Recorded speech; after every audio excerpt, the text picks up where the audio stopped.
Hello friends, welcome to our channel. ഇന്ന് നമുക്ക് നോക്കാം എങ്ങനെ നമുക്ക് സെറോദയിൽ നിന്ന് IPOയിലേക്ക് അപ്ലൈ ചെയ്യാമെന്നുള്ളത്. ഓക്കെ, അപ്പോൾ നിങ്ങൾ സെറോദയിൽ ലോഗിൻ ചെയ്ത് കഴിഞ്ഞാൽ നിങ്ങൾക്ക് കാണാം ഇവിടെ ഒരു ബിഡ് സെക്ഷൻ എന്ന് കാണാം. ഈ ഒരു ബിഡ് സെക്ഷനിൽ നിങ്ങൾ ക്ലിക്ക് ചെയ്യുമ്പോൾ നിങ്ങൾക്ക് ഈ 3 ഓപ്ഷൻസ് കാണാം. അതിലൊന്നാണ് ഗവൺമെൻറ് സെക്യൂരിറ്റീസ്, IPO, മൂന്നാമത്തത് ഓപ്ഷൻസ്. അതിൽ നമ്മൾ IPO എന്നതിൽ സെലക്ട് ചെയ്യുക.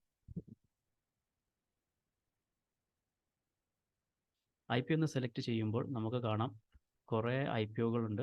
ഇതിൽ നമ്മൾ ഏതിലാണ് അപ്ലൈ ചെയ്യുന്നത് അവിടെ അപ്ലൈ എന്ന് ക്ലിക്ക് ചെയ്യാം. ഇപ്പോൾ ഞാൻ അപ്ലൈ ചെയ്യാൻ പോകുന്ന IPOൻ്റെ പേരാണ് ടാറ്റ ടെക്നോളജീസ്.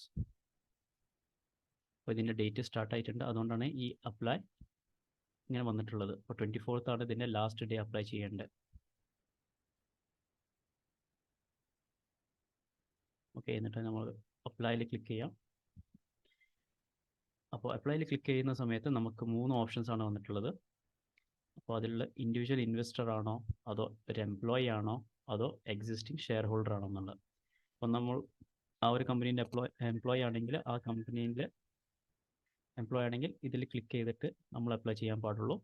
അതല്ല നമ്മൾ അതിൻ്റെ എക്സിസ്റ്റിംഗ് ഷെയർ ഹോൾഡറും അല്ല, നമ്മൾ അതിൻ്റെ കമ്പനീൻ്റെ എംപ്ലോയി അല്ലെങ്കിൽ നമ്മൾ ഇൻഡിവിജ്വൽ ഇൻവെസ്റ്റർ ആയിട്ട് ഇൻവെസ്റ്റ് ചെയ്യാം.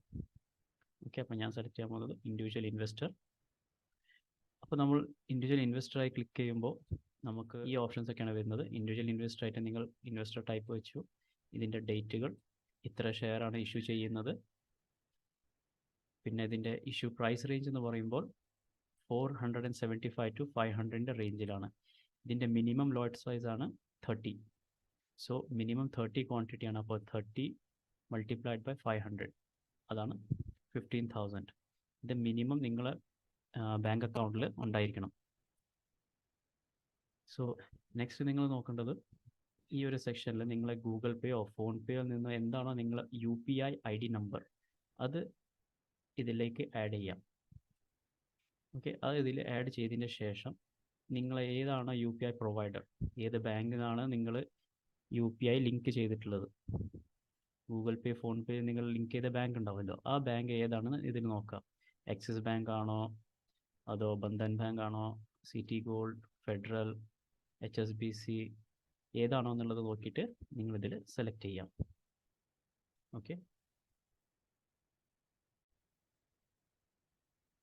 അപ്പോൾ നമ്മൾ UPI ID നമ്പറും കൊടുത്ത് നമ്മൾ ഏതാണോ ബാങ്ക് അത് സെലക്ട് ചെയ്തതിന് ശേഷം ശ്രദ്ധിക്കേണ്ട കാര്യം, നിങ്ങളെ ബാങ്കിൽ ആ ഒരു എമൗണ്ട് എത്രയാണോ നിങ്ങൾ അപ്ലൈ ചെയ്യുന്നത്, ഒരു ലോട്ടാണെങ്കിൽ 30, ഈ 2 ലോട്ടാണെങ്കിൽ 60 ആയിരിക്കും ക്വാണ്ടിറ്റി വരിക. ഇപ്പോൾ 15,000 പകരം 30,000 ആയിരിക്കും അതിൻ്റെ കോസ്റ്റ് വരുന്നത്. അപ്പോൾ ആ ഒരു എമൗണ്ട് നിങ്ങളെ ബാങ്കിൽ നിങ്ങളെ UPIയിൽ എപ്പോഴും ഉണ്ടായിരിക്കണം. നമ്മൾ ഇവിടെ UPI ID, നമ്മുടെ UPI IDൻ്റെ ഏതാണ് ബാങ്ക് അതിലൊന്ന് സെലക്ട് ചെയ്തതിന് ശേഷം I hereby undertake ഈ ഒരു സെക്ഷനിൽ ടിക്ക് ചെയ്യണം.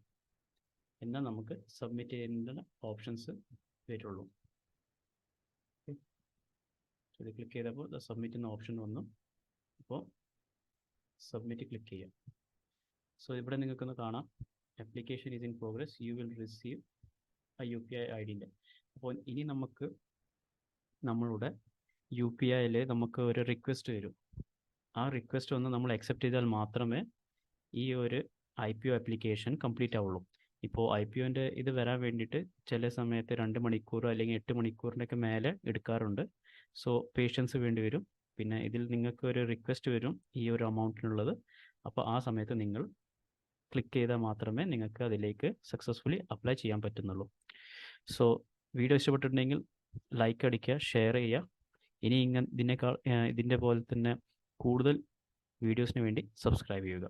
Thank you.